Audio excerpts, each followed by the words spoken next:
This is the Late Round Podcast with your host, JJ Zachariason.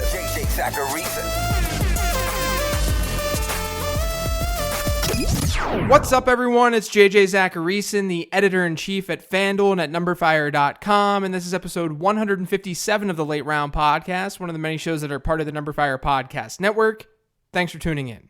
We're 1 week away, you guys. We're 1 week away from weekly NFL content that's there to help you set your lineups each week and win your leagues. The weekly grind is almost here.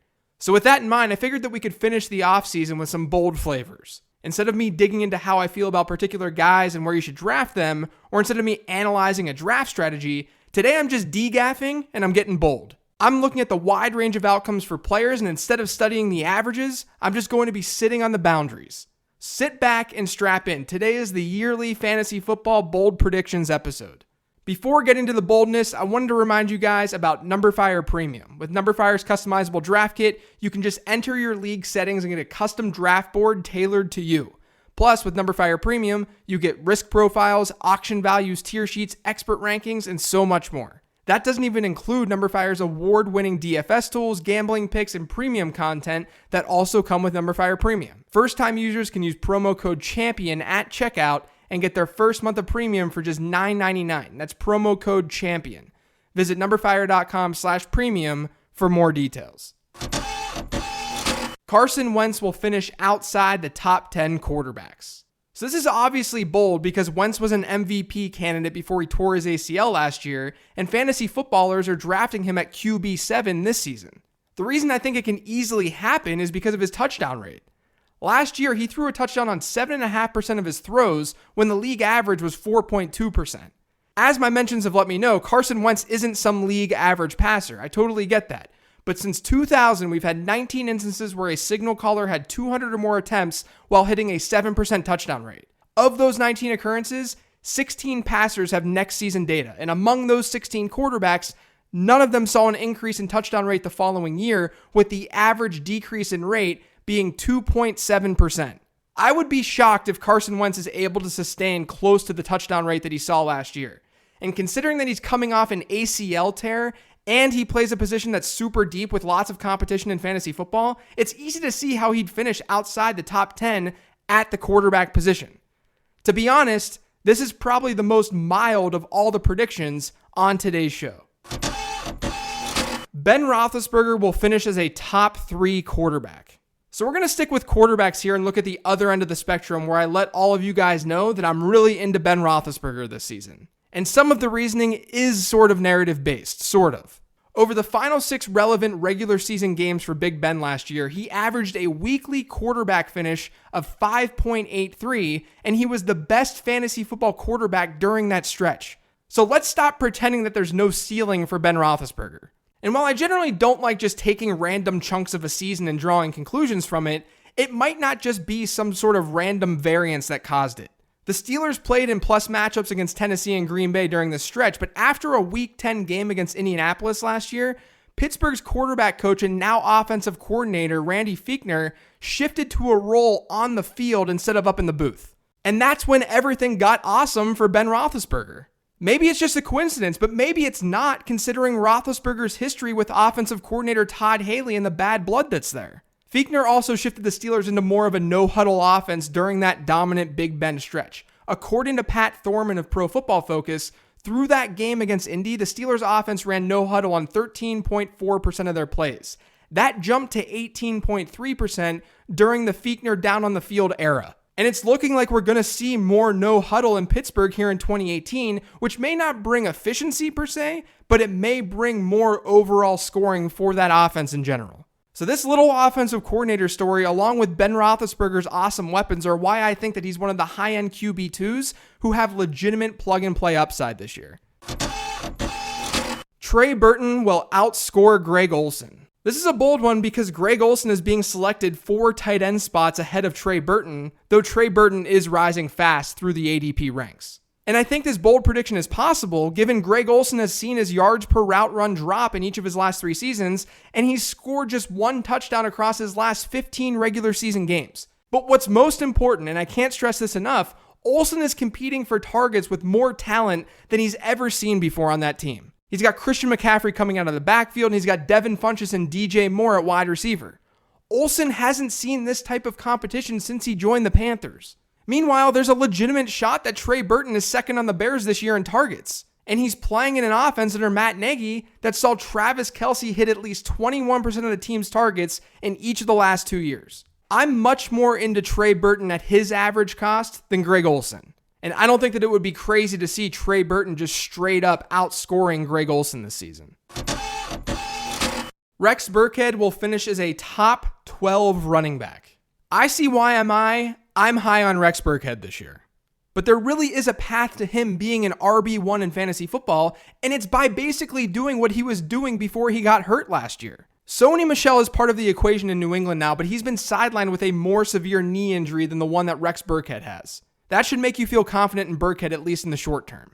But even if Michel takes on that Dion Lewis early down role for New England this season, Burkhead will have a high ceiling. In 5 regular season games last season where Rex Burkhead and Dion Lewis played worthwhile snaps together, Burkhead averaged more snaps, targets, and goal line touches than Dion Lewis did, and he averaged over 4 more PPR points per game. During this stretch, only 2 players in the entire NFL had more goal line carries than Rex freaking Burkhead. So with Burkhead, we've got a player who's going to see a good number of targets from one of the best quarterbacks in the game. And by the way, targets are more important than rushes in fantasy football. And he's also going to see goal line touches in one of the best offenses in the game. Don't pass on Rex Burkhead this year. George Kittle will score at least 8 touchdowns. This one's bold because only 5 tight ends hit the 8 touchdown mark last year, and only 2 of them got there the year before.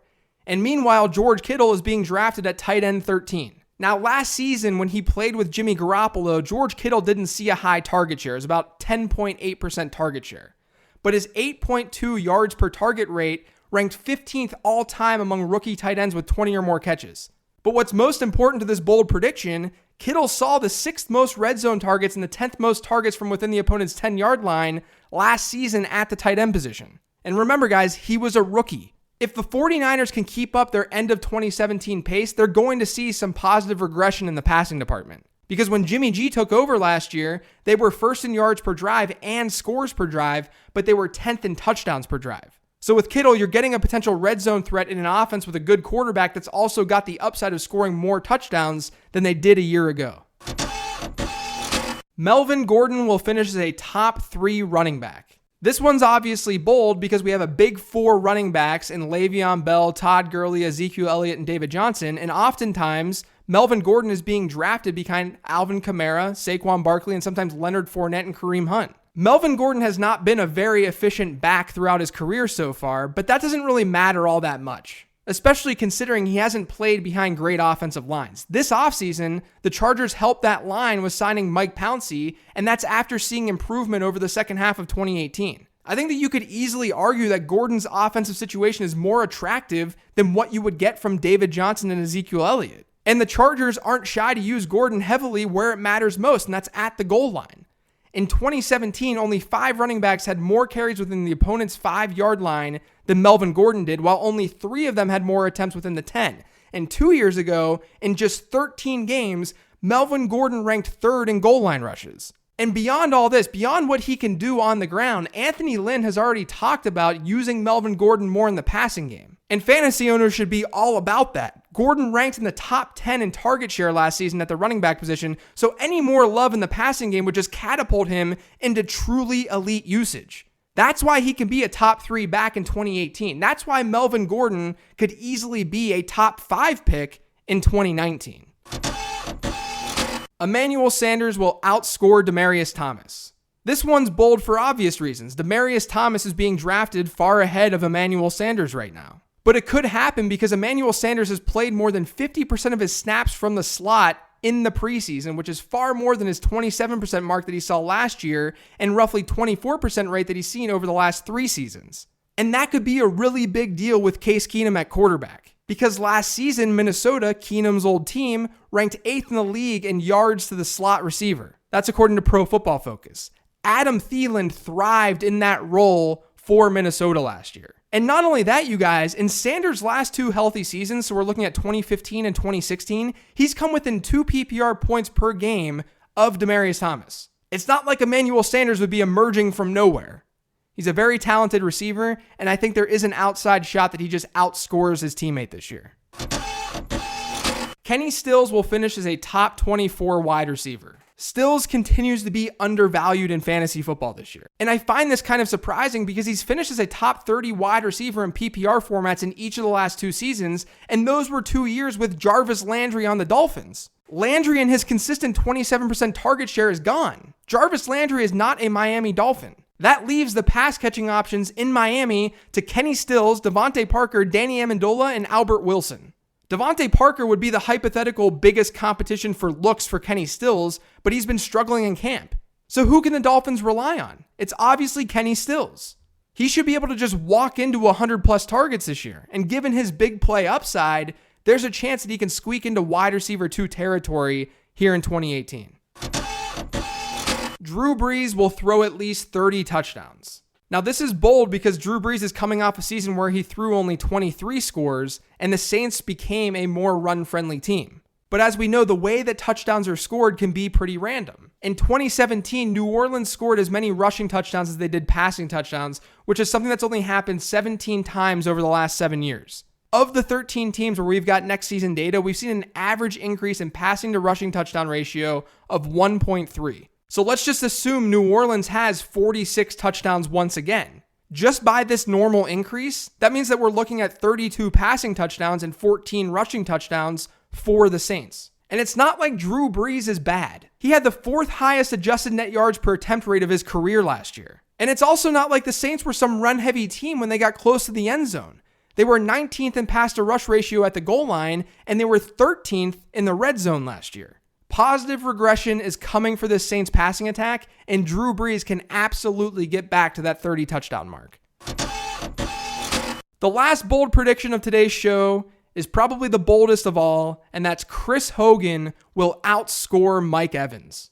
This is obviously bold because Mike Evans usually gets drafted at the end of the 2nd round, while Chris Hogan falls off the board at the end of the 4th. But I think it can happen, and I think it can happen because I'm higher on Chris Hogan than most and lower on Mike Evans than most. In 2017, we saw that Mike Evans' target share can in fact be influenced by added weapons in the offense. His share of Tampa Bay's targets was close to 30% 2 years ago, but his biggest competition for targets was also Adam Humphries. The team then added Deshaun Jackson and they drafted Chris Godwin and O.J. Howard. And as a result, we saw Mike Evans' extrapolated target share drop by about 5%. Now, Chris Godwin, who's a great talent, and O.J. Howard, who's also a great talent, have another year under their belt. And Deshaun Jackson may take on a different role in the offense to increase his effectiveness. And on top of that, Jameis Winston is suspended for the first 3 games of the season. It's not that we should believe that Mike Evans is just going to be a bust this year, but it's easy to see how he may not live up to his average draft position. And then everything's looking up for Chris Hogan. He's got one of the best quarterbacks in the game throwing him the ball. New England lost Brandon Cooks over the offseason, and the team will be without Julian Edelman for the first 4 games of the season. And guys, let's not forget, prior to Chris Hogan's injury last year, so the first 8 weeks of the season, we saw him with a 13.6 PPR points per game average. That was just as strong as Mike Evans' rate a season ago. If Hogan comes close to his ceiling while some of Tampa Bay's younger stars start to emerge, it's not crazy to think that Chris Hogan can just outscore Mike Evans in 2018. But that's going to do it for today's show. Thank you guys all for listening to my bold predictions. If you've yet to subscribe to the Late Round Podcast, make sure you are by searching for it on iTunes, Google Play, SoundCloud, TuneIn, and Stitcher. And make sure you're following me on Twitter at LateRoundQB. If you have any questions for this week's mailbag show, you can hit me up on there or email me at jj@numberfire.com. Thanks, everyone. Talk to you later in the week.